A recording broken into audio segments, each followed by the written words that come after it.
Grávida de 8 meses, ela reencontra o ex-marido, a amante e o sogro que dizia que ela não valia nada.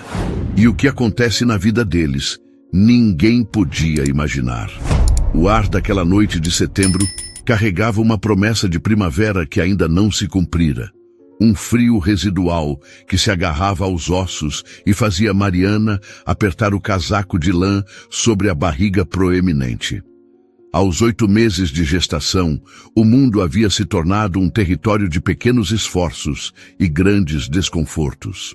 Cada passo era uma negociação cuidadosa com o próprio corpo, um equilíbrio precário entre o peso da vida que carregava e o cansaço que se acumulava em suas costas e tornozelos. A barriga, um globo perfeitamente redondo e tenso sob o vestido de malha escura, era seu centro de gravidade e, ao mesmo tempo, o epicentro de uma revolução silenciosa que transformara sua existência em um campo de ruínas e reconstrução. Ela caminhava pelo lobby suntuoso do Hotel Imperial, um santuário de opulência que parecia pertencer a outra dimensão. O chão de mármore italiano, polido a ponto de refletir os lustres de cristal, como um lago noturno, abafava o som de seus sapatos baixos. O ar era perfumado por uma mistura cara de lírios brancos e o cheiro quase imperceptível de cera de abelha, um aroma que gritava dinheiro antigo. Naquele universo, ela se sentia uma fraude, uma nota dissonante em uma sinfonia de riqueza e poder que um dia, ingenuamente, acreditou que poderia ser a sua. Sua amiga Laura a aguardava para jantar. Uma jornalista de renome, cuja vida era uma ponte aérea constante entre São Paulo, Brasília e o mundo, Laura estava na cidade por apenas 2 dias. Uma parada estratégica entre uma matéria sobre política e uma conferência internacional. O jantar era para ser um oásis, uma bolha de normalidade e afeto em meio à solidão metódica, que Mariana se impusera desde que seu casamento implodira. Era uma chance de respirar, de falar sobre trivialidades, de esquecer, mesmo que por algumas horas, o abismo que se abrira sob seus pés. Enquanto se dirigia ao elevador, que a levaria ao restaurante panorâmico, uma vibração familiar, o som abafado de aplausos e música instrumental, escapou de um dos grandiosos salões de festa do térreo. Por pura curiosidade, seu olhar desviou para a entrada do salão, onde um banner discreto, mas inconfundivelmente caro, em tons de azul marinho e dourado, anunciava: Construtora Luzmar, 30 anos construindo o futuro. O nome a atingiu como um soco no plexo solar, um golpe físico que a deixou sem ar. Luzmar, o império erguido pela família Luz, o legado de seu ex-marido, Eduardo. Um calafrio percorreu sua espinha, uma corrente elétrica de pânico que fez o bebê em seu ventre se agitar vigorosamente, como se pressentisse o perigo. Sua primeira reação foi instintiva.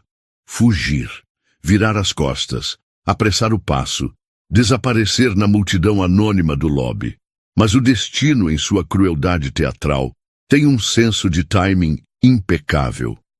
No exato momento em que ela se virou, a porta dupla do salão se abriu, liberando uma lufada de ar condicionado e as figuras que assombravam seus pesadelos. Eles emergiram como uma aparição, um trio de poder e desprezo saído diretamente de seu passado mais doloroso. Eduardo estava no centro, a personificação do herdeiro bem-sucedido. O terno de alfaiataria, de um cinza chumbo que realçava seu porte atlético, parecia moldado em seu corpo. O cabelo, com um leve toque de gel, estava impecavelmente penteado para trás, e um sorriso de relações públicas, ensaiado e vazio, adornava seus lábios. Ao seu lado, pendurada em seu braço como um troféu de luxo, estava Camila, a noiva, a mulher por quem fora trocada. Ela era um espetáculo de seda champanhe, o vestido abraçando suas curvas de academia, a pele bronzeada contrastando com o brilho frio do colossal anel de diamante que parecia sugar toda a luz do ambiente. E um passo atrás, mas com a aura de quem realmente comandava a cena, estava o Sr. Augusto Luz, o patriarca, o arquiteto de sua humilhação. Um homem cuja voz grave e sentenciosa ainda ecoava em sua mente, repetindo a frase que selara seu destino. Mulheres como você são um desvio, um capricho passageiro. Meu filho nasceu para a grandeza, e você é apenas um peso morto que o impede de voar. O corredor, antes vasto, pareceu encolher, as paredes se fechando sobre ela. O ar ficou denso, pesado, difícil de respirar. O tempo congelou naquele corredor de mármore. Os olhos de Eduardo, azuis e antes tão cheios de amor, encontraram os dela. Por uma fração de segundo, uma eternidade, ela viu um lampejo de choque, talvez até de uma culpa antiga e enterrada. Mas foi um fantasma de emoção, rapidamente exorcizado e substituído por uma máscara de fria e distante indiferença. Foi Camila quem quebrou o feitiço. Seus lábios se curvando em um sorriso que era pura malícia, desprovido de qualquer calor humano. Um sorriso de predador que encontrou sua presa. Ora, ora, sua voz, um contralto melodioso e venenoso, cortou o silêncio tenso. O som ecoou pelo corredor, fazendo com que alguns hóspedes que passavam diminuíssem o passo, atraídos pela promessa de um drama. Veja só quem encontramos por aqui. Eu pensei que fantasmas do passado não costumassem frequentar lugares tão seletos. O veneno em cada sílaba era palpável. Seu olhar, um bisturi, desceu pelo corpo de Mariana, detendo-se com um prazer sádico na proeminência de sua barriga. Foi um escrutínio lento, calculado para humilhar. Ainda tentando orbitar o universo dos Luz, Mariana? Que persistência! Mesmo carregando, seja lá o que for isso aí. A insinuação era uma navalha. Brutal, direta, plantando a semente da dúvida no ar para quem quisesse ouvir. Aquele filho não era dele. A humilhação foi uma onda de calor que subiu por seu corpo, queimando seu rosto, seu pescoço, a raiz de seus cabelos. Ela se sentiu nua, exposta sob os holofotes de seus olhares e dos curiosos que agora formavam uma pequena plateia silenciosa. O bebê chutou com força, uma resposta visceral à sua angústia. Ela abriu a boca para responder, para gritar a verdade, para desfazer aquela mentira cruel, mas sua garganta se fechou em um nó. As palavras morreram, sufocadas pela vergonha e pelo choque. Foi então que o Sr. Augusto, o mestre de cerimônias daquela execução pública, deu um passo à frente. Sua presença era uma força da natureza, dominadora, esmagadora. Ele não se dirigiu a ela. Ele nunca se dirigia a ela. Olhou para o filho, mas suas palavras eram para a plateia, para a posteridade, para selar a narrativa que ele desejava. Isso é uma vergonha. Sua voz, um trovão baixo e controlado, reverberou com autoridade. Eu avisei, Eduardo. Eu avisei que esse tipo de gente só traz constrangimento. É um poço sem fundo de embaraço. E agora, essa cena, aparecendo aqui, inchada com o filho de outro homem, apenas para nos envergonhar. O filho de outro homem. A mentira, dita com a convicção de um decreto real, pairou no ar e se solidificou como verdade para os espectadores. Os cochichos se transformaram em murmúrios de julgamento. Coitado do Eduardo, ouviu alguém dizer. Que situação, disse outra voz. Mariana sentiu o chão de mármore ondular sob seus pés. Uma tontura avassaladora a tomou, e pontos pretos começaram a dançar em sua visão, como moscas em um dia quente. Ela estendeu a mão, buscando apoio na parede fria, a outra mão espalmada sobre o ventre, um gesto instintivo, desesperado, de proteção. O ar não entrava em seus pulmões. O peito doía, comprimido por uma dor que não era física. Cada olhar era uma agulha, cada sussurro era um corte, desnudando sua alma, reduzindo-a a um escândalo ambulante. Ela não era mais Mariana, a arquiteta promissora, A mulher que um dia sonhou com uma família. Era apenas a ex-mulher, a oportunista. A grávida de pai desconhecido, uma pontada aguda, mais feroz e profunda do que qualquer coisa que já sentira, rasgou seu ventre. Não era um chute. Era uma dor diferente, uma contração poderosa e prematura que a fez gemer, dobrando-se sobre si mesma. O pânico gelado e avassalador finalmente rompeu a barragem da vergonha. Mariana! A voz de Laura, finalmente a alcançando, soou como se viesse de muito longe. Sua amiga correu em sua direção, o rosto uma máscara de alarme, empurrando quem estivesse no caminho. Mari, o que foi? Fale comigo! Mas Mariana não conseguia formar palavras. A dor a cegava, vindo em ondas implacáveis. O mundo começou a girar em uma espiral escura. Antes que a escuridão a engolisse por completo, sua última visão consciente foi a do rosto de Eduardo. Imóvel, impassível. Um espectador em seu próprio teatro de crueldade, observando-a desmoronar sem esboçar o menor gesto de ajuda. O herdeiro perfeito, o homem que um dia jurou protegê-la, assistia ao seu colapso como se ela fosse uma peça de cenário descartada. Naquele corredor de luxo, sob o brilho dourado dos lustres e os olhares mórbidos dos estranhos, Mariana não perdeu apenas a consciência. Ela sentiu como se os últimos fragmentos de sua identidade estivessem sendo roubados, enquanto era carregada para longe, em direção a um futuro ainda mais incerto e aterrorizante. O palco de sua humilhação estava apenas sendo transferido para um novo ato. O primeiro som que perfurou o véu de inconsciência foi uma sirene, um lamento agudo e insistente que parecia vir de dentro de sua própria cabeça. Depois veio o cheiro, uma mistura química de antisséptico e álcool que arranhou sua garganta. Mariana abriu os olhos, piscando contra uma luz fluorescente que dançava a cada solavanco do veículo. O teto branco e metálico, as paredes acolchoadas, o movimento nauseante. Estava em uma ambulância. A realidade a atingiu com a força de um impacto.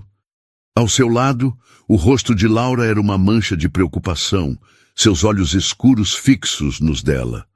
Calma, Mari. Respira fundo. Estamos quase no hospital. A voz da amiga era um fio de calma em meio ao caos da sirene e do trânsito que se abria para eles. Mas a calma era um continente distante, inalcançável. A memória do corredor do hotel voltou, não como um filme, mas como uma sensação física. O frio do mármore, o calor da humilhação em seu rosto, a dor aguda em seu ventre. E, acima de tudo, o silêncio de Eduardo. O silêncio que era mais alto e mais cruel do que qualquer insulto. Ela não era apenas uma paciente em uma emergência médica, era a protagonista de um escândalo. Uma mulher cuja dignidade fora metodicamente demolida em praça pública. A chegada ao Hospital Santa Clara foi um borrão de eficiência impessoal. Macas correndo, portas automáticas se abrindo, vozes profissionais dando ordens. Gestante, 32 anos, 8 meses, pico de pressão e contrações, síncope. Lá era um conjunto de dados, um caso a ser resolvido. Levaram-na diretamente para a ala da maternidade, um andar que deveria ser o território da esperança, pintado em tons pastel e decorado com imagens de bebês sorridentes. Para Mariana, no entanto, aquele lugar se transformou instantaneamente em uma prisão. Um quarto privado, com a intenção de oferecer conforto, pareceu apenas uma cela de isolamento mais sofisticada. Após uma eternidade de exames, monitoramento fetal e coletas de sangue, a obstetra de plantão, uma mulher de meia-idade com um olhar que misturava competência e cansaço, entrou no quarto. Ela puxou uma cadeira, um gesto que indicava que as notícias não seriam simples. Mariana, começou ela, a voz suave, mas firme. O episódio que você teve foi um alarme sério. Seu nível de estresse provocou um pico hipertensivo e contrações uterinas. É o que chamamos de ameaça de parto prematuro. A médica fez uma pausa, seus olhos buscando os de Mariana para se certificar de que ela estava absorvendo a gravidade da situação. Conseguimos estabilizar as contrações por enquanto, mas sua pressão ainda está muito instável. O bebê está bem. O coraçãozinho dele é forte, mas qualquer novo pico de estresse pode desencadear o trabalho de parto de verdade. E com 32 semanas, cada dia que ele fica aí dentro conta muito. O veredito final veio sem rodeios. Você precisará ficar internada. Em repouso absoluto, sob monitoramento constante. Não podemos arriscar. Nossa prioridade máxima agora é garantir a segurança de vocês dois. A palavra internada ecoou no quarto silencioso. Não era uma sugestão, era uma sentença. Presa, vigiada, exposta. A solidão, que já era sua companheira constante, a engoliu por inteiro, uma onda escura e fria. Laura ficou com ela até o último minuto possível, adiando seu voo em algumas horas, tentando preencher o silêncio com palavras de encorajamento e promessas. Eu vou ligar para o Ricardo, meu amigo advogado. Ele é o melhor. Vamos ver o que pode ser feito sobre aqueles monstros, ela disse, a raiva vibrando em sua voz. E eu vou te ligar a cada hora. Você não está sozinha, ouviu? Mas quando a porta finalmente se fechou e os passos de Laura se afastaram pelo corredor, o silêncio que restou foi absoluto e esmagador. Mariana se encolheu na cama de hospital, o lençol fino e a camisola de algodão áspero parecendo frágeis demais para protegê-la. O quarto, com suas paredes de um bege impessoal e a vista para um pátio interno de concreto, tornou-se o palco de sua vulnerabilidade. Lá fora, o mundo continuava girando, e ela podia quase ouvir o zumbido das fofocas se espalhando pelos celulares e grupos de WhatsApp da elite da cidade. A história já devia estar polida e adornada com detalhes maliciosos. A ex-mulher desequilibrada de Eduardo Luz, grávida de um amante desconhecido, arma um escândalo e desmaia em um evento da família. A narrativa deles, a mentira cruel que eles proferiram com tanta confiança, já era a verdade aceita nos círculos que importavam. As horas se arrastaram, transformando-se em um dia, depois em outro. A rotina do hospital era uma tortura monótona. A aferição da pressão de madrugada, a troca de plantão das enfermeiras, as refeições sem gosto servidas em bandejas de plástico. As enfermeiras, em sua maioria, eram gentis e profissionais, mas Mariana não podia deixar de notar a curiosidade em seus olhares. Ela era o caso do Hotel Imperial. Sentia-se como um animal raro em um zoológico, um objeto de pena e cochichos. Cada vez que a porta se abria, seu corpo se enrijecia em um espasmo de medo. Seria um jornalista disfarçado de entregador de flores? Um oficial de justiça com uma intimação caluniosa da família Luz? Um fotógrafo com uma lente teleobjetiva tentando capturar sua imagem de desolação?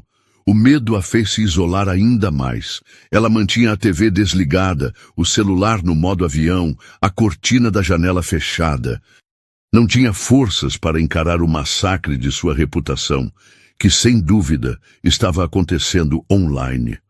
Sua única conexão com a realidade era o movimento constante de seu filho. Os chutes, as viradas, as pequenas ondulações em sua barriga eram lembretes poderosos e silenciosos do porquê ela precisava resistir. Ela conversava com ele em sussurros, a mão espalmada sobre o ventre. Nós vamos ficar bem, meu amor. A mamãe vai te proteger. Nós vamos sair dessa. Eram mantras que ela repetia para si mesma, tentando convencer a si própria de sua força, mesmo quando se sentia se desintegrando por dentro. Laura ligava religiosamente. Sua voz uma lufada de ar fresco vinda de outro planeta. Ela contava sobre as reuniões, sobre o trânsito de São Paulo, sobre o advogado Ricardo, que já estava analisando o caso e prometia entrar em contato. Ele disse que o que eles fizeram é crime, Mari. Calúnia, difamação. Tem muita coisa aí, Laura dizia, tentando injetar esperança. Mas a esperança parecia um conceito abstrato, uma língua estrangeira que Mariana desaprendera a falar. Você precisa tentar se distrair, Laura insistia. Peça para te trazerem livros, assista a uma série boba, não fique aí remoendo. Mas como se distrair quando sua própria vida havia se tornado um drama de horror? Como escapar para a ficção quando a realidade era mais cruel e inverossímil do que qualquer roteiro? Cada som do corredor era uma ameaça. Cada rosto desconhecido era um potencial inimigo. Ela se sentia nua, sem pele, cada nervo exposto. A humilhação não era mais apenas uma memória, era uma condição crônica, uma febre baixa que a consumia lentamente. Ela não imaginava, em seu isolamento e medo, que o destino ainda não havia terminado com ela.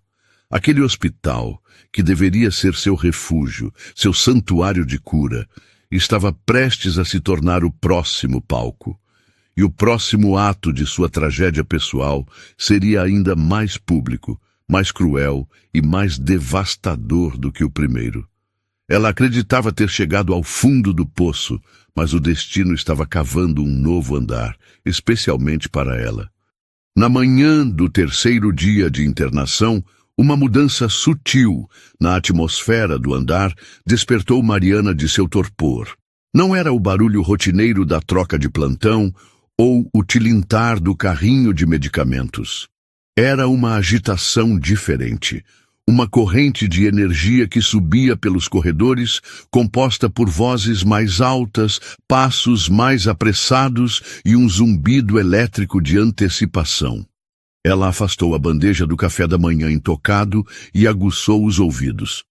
O som de equipamentos sendo arrastados, cabos sendo estendidos e o clique inconfundível de câmeras fotográficas sendo testadas a fizeram gelar. Um medo primordial, frio e pegajoso, começou a subir por sua espinha. Aquilo não era normal. Aquilo não era rotina de hospital. A porta de seu quarto se abriu com um rangido suave e uma das enfermeiras mais jovens, uma moça chamada Cíntia, que sempre lhe dirigia um sorriso solidário, entrou apressada. Seu rosto estava tenso. Dona Mariana, ela começou a voz baixa, quase conspiratória. Eu vou fechar a sua porta e a cortina, tudo bem? É melhor a senhora não sair do quarto por um tempo. A urgência em sua voz confirmou os piores temores de Mariana. O que está acontecendo, Cíntia? Que barulho é esse? Ela perguntou, o coração já martelando em um ritmo descompassado contra as costelas. A enfermeira hesitou, mordendo o lábio, claramente desconfortável. É a construtora Luzmar. Ela finalmente admitiu, como se pronunciasse o nome de uma doença. Eles estão fazendo um evento aqui, uma coletiva de imprensa para anunciar uma doação para a ala pediátrica. O hospital não teve como recusar. Eles são os maiores patrocinadores. A notícia caiu sobre Mariana como uma avalanche. Ali, no mesmo hospital, no mesmo andar. A coincidência era tão perversa, tão cruelmente arquitetada, que só podia ser obra do destino. Ou pior, uma demonstração de poder deliberada da família Luz. Eles estavam marcando território, mostrando que nem mesmo ali, em seu estado de maior vulnerabilidade, ela estava a salvo de sua influência. Eles eram onipresentes, seu poder se infiltrando pelas paredes, contaminando seu único refúgio. A vontade de se encolher sob os lençóis, de se tornar invisível, era avassaladora. Mas então, algo mais forte, uma faísca de pura e teimosa indignação, se acendeu dentro dela. Ela não era uma prisioneira, não cometera crime algum. Aquele corredor também era seu, o ar daquele hospital também lhe pertencia. Com um esforço que lhe custou cada átomo de energia, ela empurrou os lençóis. Eu preciso de um pouco de ar, disse ela, mais para si mesma do que para a enfermeira. Só vou até a janela no final do corredor. Ignorando o olhar apreensivo de Cíntia, ela vestiu o roupão puído sobre a camisola de hospital, calçou os chinelos e, usando o suporte do soro como uma bengala improvisada, caminhou lentamente para fora do quarto. Cada passo era um ato de desafio. Ela só queria ver o céu, sentir um vislumbre do mundo exterior, reafirmar sua existência para além daquelas 4 paredes beges. Mas o destino, o dramaturgo sádico de sua vida, tinha outros planos. Ao dobrar a esquina do corredor principal, a cena que se descortinou a fez parar, petrificada. Lá estavam eles, a trindade de seu infortúnio. Augusto, Eduardo e Camila, posicionados impecavelmente em frente a um grande banner azul e dourado da Luzmar.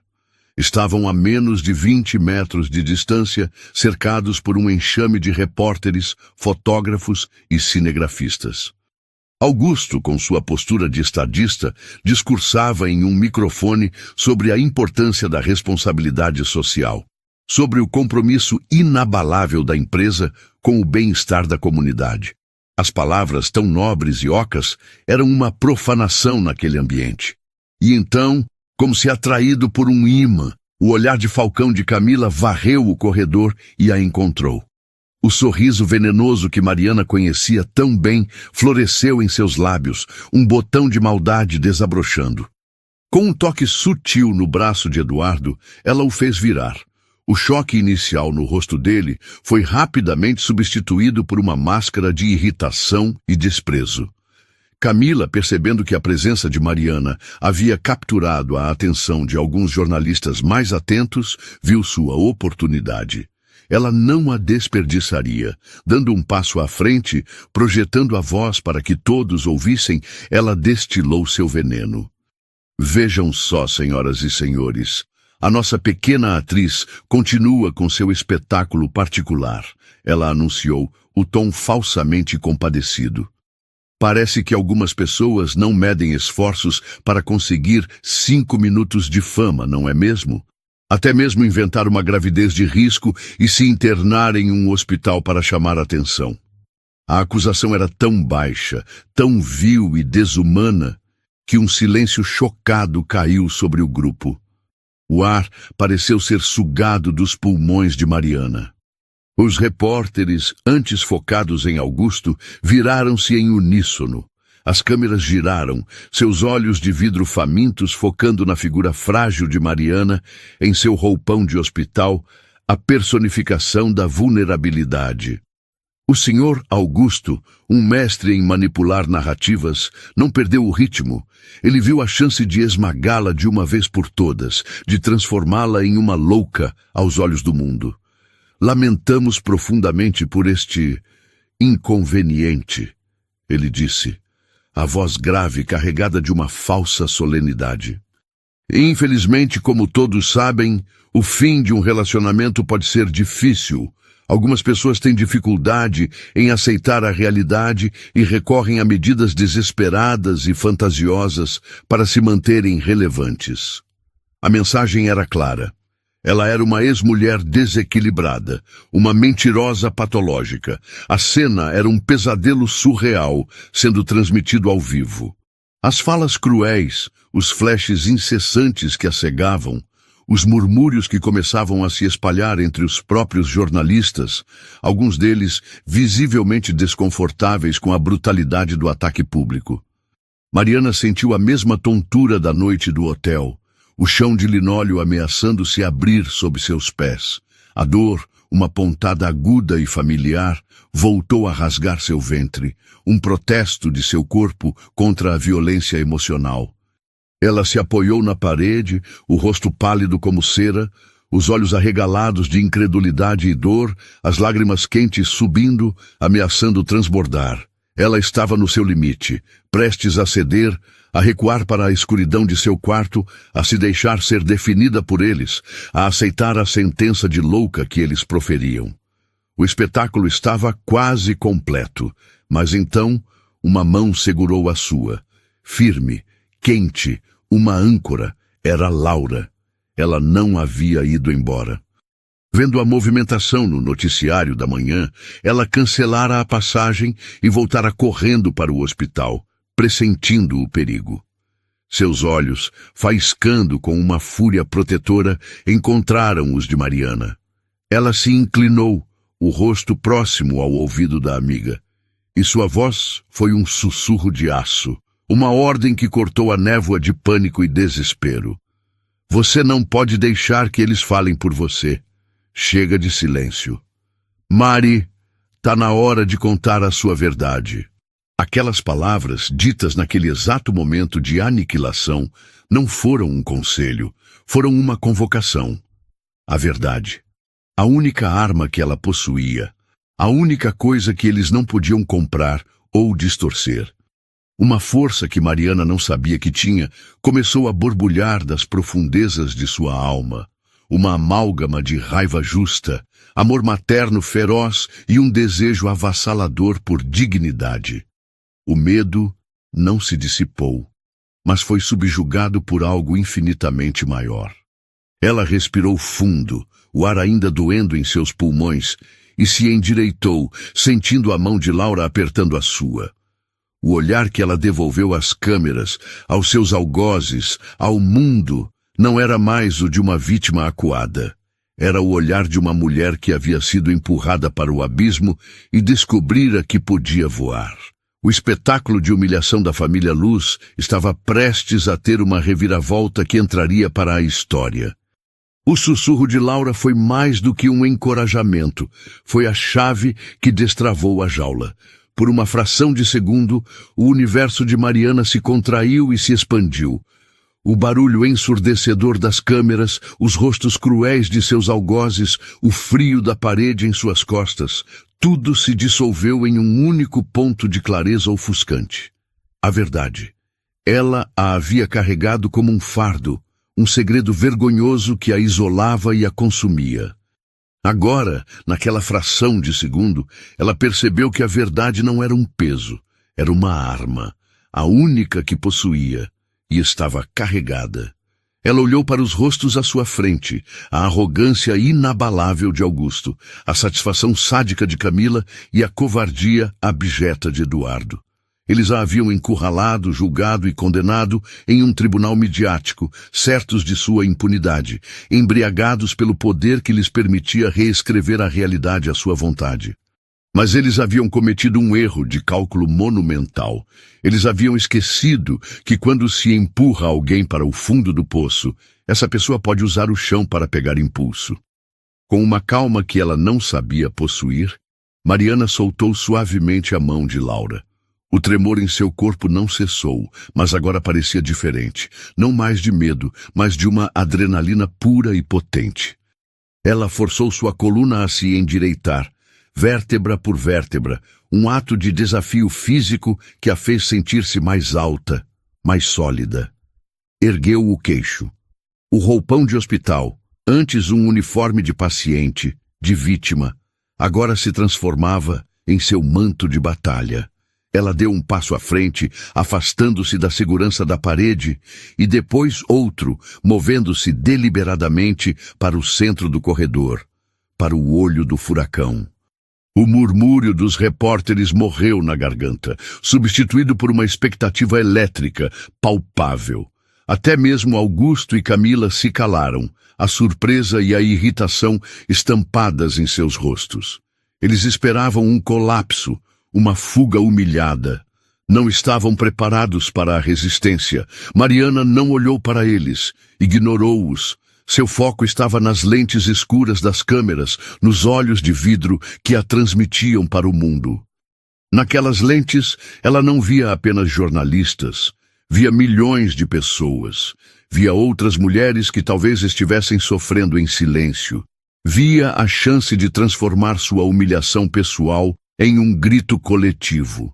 Quando sua voz finalmente soou, ela saiu mais forte do que esperava, cortando o silêncio pesado do corredor. "Vocês querem uma história?" Ela perguntou, a voz ressoando com uma autoridade recém-descoberta. "Vocês querem um espetáculo? Ótimo! Eu vou dar um a vocês. Mas não será a farsa que a família Luz preparou para hoje." Um suspiro coletivo percorreu a pequena multidão. Ela tinha a atenção de todos. Lentamente, ela se virou, posicionando-se de perfil para as câmeras, sua barriga de 8 meses emoldurada pela luz fria do hospital. Então, ela ergueu o braço e apontou um dedo firme que não tremia diretamente para o rosto de Eduardo. Ele recuou um passo como se o gesto fosse um golpe físico. Este bebê, a voz dela subiu uma oitava, vibrando com uma convicção que fez o ar crepitar. Este bebê que eles tratam como um objeto de vergonha. Esta vida que eles insinuam ser um erro ou uma mentira. Tem um pai. E o pai dele está bem ali. O nome dele é Eduardo Luz. A declaração detonou no corredor com o impacto de uma granada. O caos foi instantâneo e absoluto. Gritos, exclamações de choque, perguntas sendo atiradas de todas as direções. O quê? É verdade, Eduardo? Senhor Augusto, isso é uma acusação séria. Os repórteres, antes cordeiros passivos no evento da Luzmar, transformaram-se em uma matilha de lobos famintos, farejando o cheiro de sangue e escândalo. A coletiva de imprensa sobre filantropia havia se tornado, em um piscar de olhos, o julgamento público da família mais poderosa da cidade. O rosto perfeitamente maquiado de Camila se desfigurou em uma careta de fúria. Sua mentirosa, víbora desesperada, ela sibilou, mas sua voz foi engolida pelo tumulto crescente.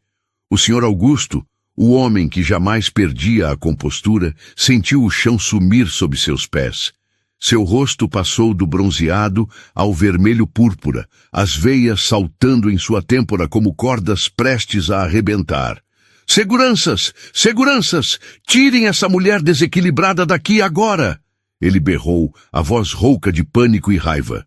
Mas era tarde demais. O gênio havia saído da garrafa e não havia como colocá-lo de volta. A verdade, uma vez dita, adquire vida própria. Mariana permaneceu firme, uma rocha em meio à tempestade. Sua voz se ergueu novamente, mais alta, mais clara, cortando a cacofonia. Ele não é apenas o pai, ele é o homem que me abandonou no momento em que eu mais precisei. Ele é o homem que, junto com sua família, me ofereceu dinheiro para que eu tirasse a vida do nosso filho. Para que eu fizesse um aborto e desaparecesse, para não manchar a imagem de bom moço e o futuro brilhante que o papai comprou para ele. Cada palavra era um prego no caixão da reputação deles.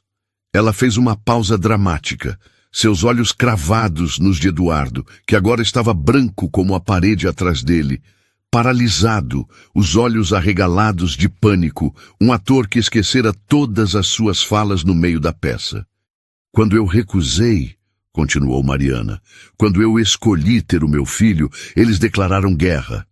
Eles decidiram me destruir, me humilhar, me pintar como louca, como golpista. Tudo para esconder a própria covardia, tudo para proteger a mentira em que vivem.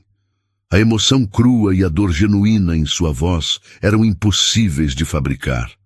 Não havia um pingo de hesitação, de dúvida. Era a verdade em sua forma mais pura e devastadora. Eu não tenho o império da família Luz, ela disse, abrindo os braços em um gesto que englobava sua própria fragilidade, o roupão, a pulseira do hospital. Eu não tenho advogados caros em minha folha de pagamento. Eu só tenho a minha palavra e a vida que cresce e se mexe dentro de mim. Ela pousou a mão sobre o ventre, um gesto que era ao mesmo tempo de proteção e de afirmação. Mas eu faço uma promessa a todos vocês que estão filmando, a cada pessoa que vai assistir a isso. Quando o meu filho nascer, a verdade não será mais apenas a minha palavra. A verdade estará estampada no rosto dele. E contra um exame de DNA não existe império, não existe mentira e não existe poder que possa lutar. A palavra DNA foi a bala de prata, o golpe de misericórdia. O caos se transformou em um frenesi absoluto. Os jornalistas, sentindo que tinham em mãos a história da década, avançaram como uma maré, cercando a família Luz. Microfones eram empurrados na cara de Eduardo. Você vai fazer o teste de paternidade? É verdade que você ofereceu dinheiro para um aborto? Encurralados, a família tentou uma retirada tática, mas agora parecia uma fuga. Seguranças corpulentos abriram caminho à força, empurrando cinegrafistas e repórteres. As câmeras, implacáveis, os seguiram, registrando cada segundo daquela caminhada da vergonha. O rosto de Augusto era uma máscara de ódio impotente. O de Camila, uma mistura de pânico e humilhação pública. E Eduardo, o herdeiro dourado, parecia um homem oco quebrado, o peso de suas escolhas finalmente desabando sobre seus ombros em tempo real, para todo o país assistir. Enquanto eles fugiam, Mariana permaneceu ali, imóvel, o centro calmo do furacão que ela mesma criara. Laura a abraçou, e as lágrimas que Mariana segurara com tanta força finalmente rolaram por seu rosto. Mas não eram lágrimas de tristeza, eram lágrimas de libertação. Em minutos, os vídeos brutos e sem edição inundaram a internet. As manchetes dos portais de notícias piscavam em vermelho. Bomba. Em reviravolta chocante, Mariana Ferraz acusa herdeiro da Luzmar de abandono e coação para aborto. A hashtag Push Somos Todas Mariana explodiu, dominando as redes sociais. A narrativa tão cuidadosamente controlada pela família Luz havia sido pulverizada. A imagem de perfeição e poder estava sendo demolida, tijolo por tijolo, ao vivo. E Mariana, daquele corredor de hospital, com nada além de sua verdade e sua coragem, havia acabado de atear fogo ao império. A declaração de Mariana no corredor do hospital não foi uma simples acusação. Foi um ato de demolição. A onda de choque, amplificada pela velocidade implacável da internet, não apenas abalou as fundações do Império Luz, mas as pulverizou. Antes mesmo que o Mercedes blindado de Augusto Luz conseguisse vencer o trânsito caótico para se refugiar na segurança de sua mansão, o mundo que ele conhecia e controlava já não existia mais. O vídeo, em sua crueza e autenticidade, era irrefutável.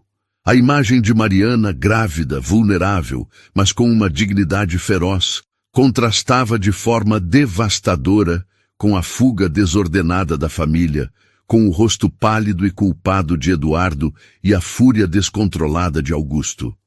A opinião pública, esse tribunal supremo e muitas vezes cruel, emitiu seu veredito sem hesitação. Não havia ambiguidade. A narrativa deles havia se tornado pó. O escândalo que a mídia batizou de o escândalo do Hospital Santa Clara explodiu com a força de 1000 sóis. A reputação da construtora Luzmar, uma obra de 30 anos de marketing agressivo, lobby político e uma cuidadosamente cultivada imagem de filantropia, desintegrou-se em questão de horas. A coletiva de imprensa, planejada para ser um triunfo de relações públicas, tornou-se um monumento à sua hipocrisia, um vídeo que seria estudado em cursos de comunicação como um exemplo clássico de como a arrogância precede a queda. Na manhã seguinte, quando a Bolsa de Valores abriu, as ações da Luzmar despencaram como uma pedra. A queda foi tão vertiginosa que o pregão teve que ser suspenso 2 vezes. Parceiros comerciais de longa data, temendo a contaminação de suas próprias marcas, começaram a emitir comunicados à imprensa, reavaliando seus contratos e reafirmando seu compromisso com valores éticos. O nome Luz, antes um sinônimo de sucesso e poder, agora era sussurrado com desprezo, associado a covardia, misoginia e escândalo.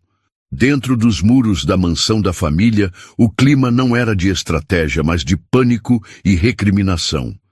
Augusto Luz, um homem que se via como um titã da indústria, um rei em seu próprio feudo, foi forçado a encarar a impotência.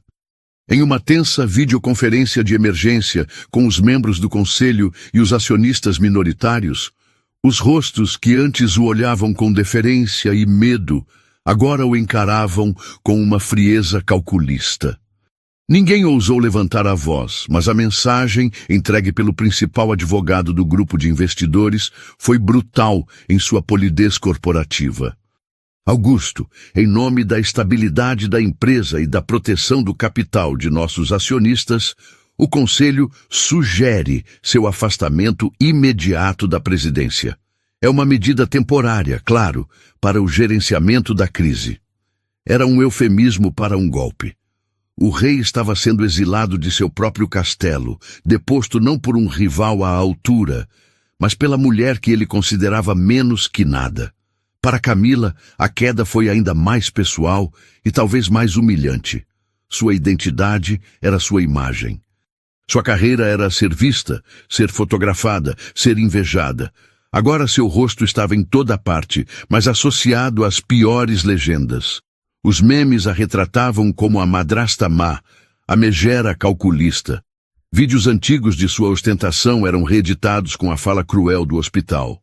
As marcas de luxo, que pagavam fortunas para tê-la em seus eventos, romperam os contratos com notas curtas e secas.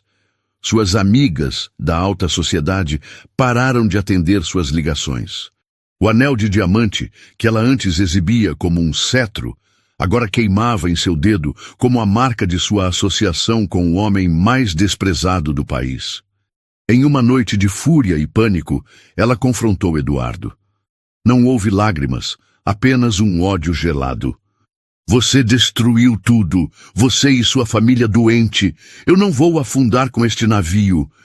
Ela arrancou o anel, atirou-o contra o peito dele e na manhã seguinte já estava em um jato particular, rumo a um destino não revelado, apagando suas redes sociais e desaparecendo em uma tentativa desesperada de se desvincular do sobrenome Luz e salvar o que restava de si mesma.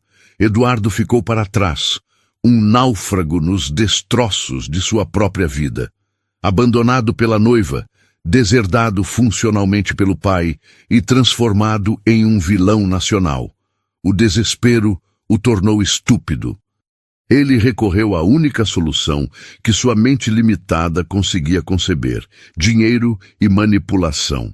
Em uma noite chuvosa, burlando a segurança reforçada que o hospital, a pedido de Ricardo, colocara no andar de Mariana, ele conseguiu chegar ao seu quarto. Ele parecia um fantasma de si mesmo, os ombros curvados, olheiras profundas, o terno caro amassado. Laura e Ricardo estavam com Mariana, revisando alguns documentos, e a presença deles o desestabilizou, mas ele prosseguiu com seu plano patético. Mariana, por favor, 1 minuto, ele implorou, a voz rouca. Ele estendeu uma pasta sobre a cama dela. Dentro, um contrato, uma oferta de um valor astronômico, uma pensão vitalícia que a tornaria milionária, um apartamento de luxo em qualquer cidade do mundo. Eu te dou o que você quiser, o que for. Apenas diga que foi um erro, grave um vídeo. Diga que o estresse da gravidez te confundiu, que você se arrepende. Diga qualquer coisa. Nós podemos consertar isso. Mariana o observou, o coração batendo com uma calma glacial. Ela viu o homem que amara, o pai de seu filho, e sentiu apenas uma mistura de pena e nojo. Sem que ele notasse, ela discretamente ativou o gravador de voz em seu celular, que repousava sobre a mesa de cabeceira. Então a sua solução é essa, Eduardo? Você quer que eu minta para o mundo? Que eu me venda? Que eu negue a minha verdade e a do meu filho em troca de dinheiro? Ela perguntou, a voz perigosamente serena. Não é se vender, é ser inteligente, é resolver. Ele insistiu, caindo na armadilha como um amador. Pense no nosso filho. Você quer que ele cresça no meio desse circo midiático? O meu filho, ela rebateu, a voz cortante, precisa de uma mãe que lhe ensine o valor da dignidade, não uma que a venda pelo melhor preço. Ele precisa de um pai com caráter, não de um covarde que tenta silenciar a verdade com um talão de cheques. Percebendo que o suborno falhara miseravelmente, Eduardo partiu para o plano B, a performance do arrependimento. Seus olhos se encheram de lágrimas que não convenciam ninguém. Ele deu um passo à frente, tentando pegar a mão dela. Mari, Eu errei. Fui fraco. Fui um idiota. Eu estava cego, pressionado pelo meu pai, pela imagem que eu tinha que manter. Mas tudo isso, essa explosão, me fez acordar. Me fez ver que a única coisa que importa é você. É você que eu amo. Sempre foi. Eu quero recomeçar, nós três, uma família de verdade, longe de tudo isso. As palavras, que um dia teriam sido a música mais doce para seus ouvidos, agora soavam como um insulto. Ela puxou a mão de volta com um movimento brusco. O olhar dela, antes cheio de dor, agora era de um aço polido. Meu filho terá um pai no registro, Eduardo. Ele terá o seu nome, porque é direito dele. Ele terá a pensão que a lei determinar, porque é obrigação sua, ela disse. Cada palavra uma martelada. Mas um marido covarde na minha vida. Nunca mais. Agora saia do meu quarto. Ela ergueu o celular, mostrando a tela de gravação. E se você, ou qualquer pessoa da sua família, ousar me procurar ou me ameaçar novamente, esta conversa será a trilha sonora do próximo capítulo do seu inferno particular. Derrotado, desmascarado e duplamente humilhado, Eduardo recuou, o rosto uma máscara de choque e derrota. A porta se fechou atrás dele, um som definitivo. E com ela, se fechou para sempre a possibilidade de qualquer retorno. Mariana não era mais a mulher que ele destruiu. Ela era a mulher que se recusou a ficar em ruínas e, no processo, demoliu o mundo dele. A tempestade, por mais violenta que tenha sido, finalmente passou. Algumas semanas depois daquela noite chuvosa e da última e patética tentativa de Eduardo, o sol nasceu em uma manhã clara e fresca, indiferente aos dramas humanos. E foi nesse dia, em um parto tranquilo e cercado de paz, que Lucas veio ao mundo. No instante em que a enfermeira o colocou em seus braços, o universo de Mariana se reconfigurou. O peso do mundo, a memória da humilhação, a cicatriz da traição, tudo se dissolveu no calor daquele pequeno corpo contra o seu. Ele era perfeito. Seus olhos, de um azul profundo, como os de Eduardo, a fitaram com uma curiosidade ancestral, e seus pequenos dedos se fecharam em torno do seu, uma promessa de um novo começo. Naquele momento, ela soube que toda a dor, toda a luta, havia valido a pena. Ela não era mais uma vítima de seu passado, era a guardiã de um futuro. E sussurrou para ele a primeira de muitas promessas. Você é amado. Você é digno. E ninguém, nunca mais, vai te fazer duvidar disso. Enquanto Mariana mergulhava na bolha de amor e cansaço da maternidade, o mundo exterior continuava a lidar com os destroços do Império Luz. A queda foi lenta, burocrática e implacável. O Sr. Augusto, despojado de seu trono, enfrentou uma série de processos judiciais.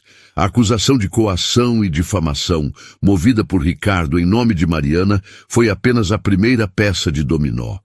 A investigação que se seguiu, impulsionada pela pressão da mídia e pela queda das ações, desenterrou anos de práticas questionáveis, fraudes fiscais e casos de corrupção que ele, em sua arrogância, acreditava estarem enterrados para sempre.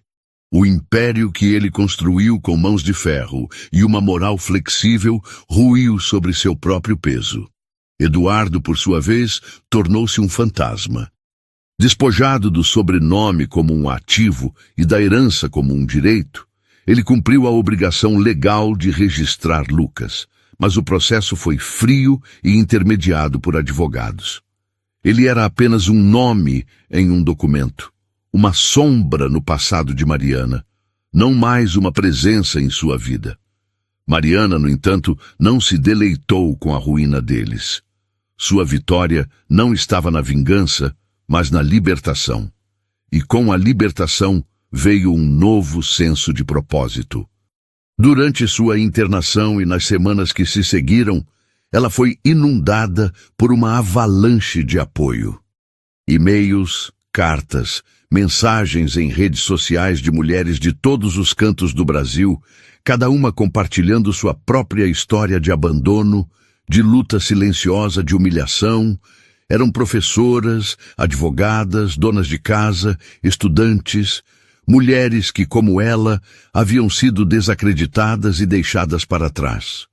Mariana leu cada uma daquelas histórias e sua dor pessoal se expandiu, transformando-se em uma empatia profunda e uma compreensão avassaladora de que seu caso não era uma exceção, mas um sintoma de um problema muito maior. Ela viu em sua jornada não apenas sua história, mas a história de muitas. Foi essa percepção que plantou a semente de uma nova ideia.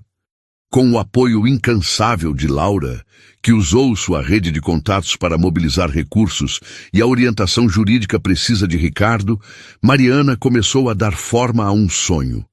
A indenização substancial que a justiça determinou que ela recebesse da família Luz não foi usada para comprar uma vida de luxo. Em vez disso, ela a investiu em um propósito. Encontrou um casarão antigo, um pouco decadente, mas com uma estrutura sólida e um grande jardim em um bairro central e acessível da cidade. E ali, com seu conhecimento de arquiteta e sua nova paixão de ativista, ela começou sua maior construção. Nascia a Casa Âncora, uma organização não governamental dedicada a fornecer apoio integral, jurídico, psicológico, profissionalizante e de acolhimento para mães solo e mulheres em situação de vulnerabilidade.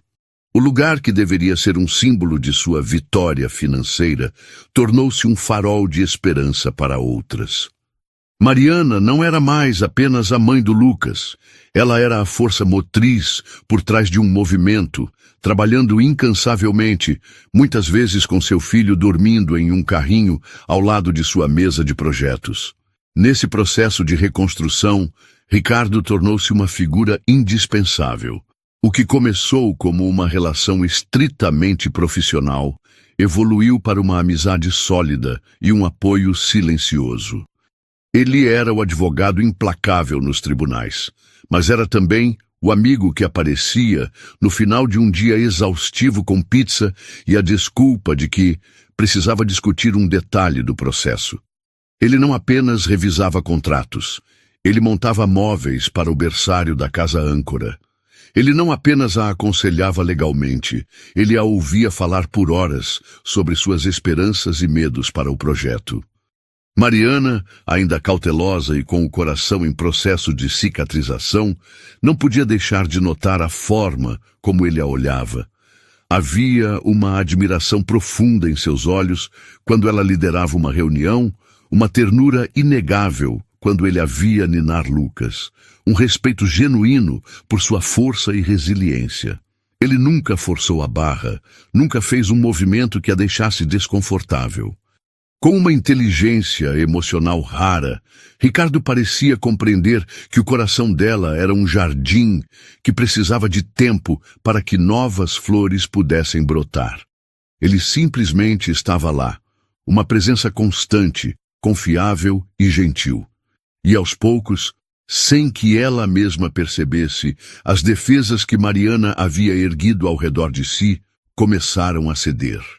A ideia de um novo amor, que antes parecia uma impossibilidade, uma traição à sua própria independência, começou a se transformar em uma possibilidade distante e talvez bem-vinda. Numa tarde de primavera, quase um ano após o escândalo, Mariana estava no jardim da Casa Âncora.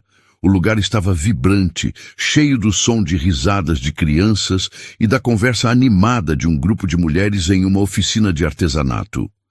Lucas, já dando seus primeiros passos vacilantes, corria pela grama, perseguindo uma borboleta. Ricardo se aproximou, trazendo 2 copos de suco, e sentou-se ao lado dela no banco de madeira. Eles ficaram em silêncio por um momento, apenas observando a cena. Você construiu algo realmente incrível aqui, Mariana, ele disse finalmente, a voz carregada de uma sinceridade que a tocou profundamente. Ela olhou para ele, um sorriso genuíno, leve e livre de sombras, iluminando seu rosto.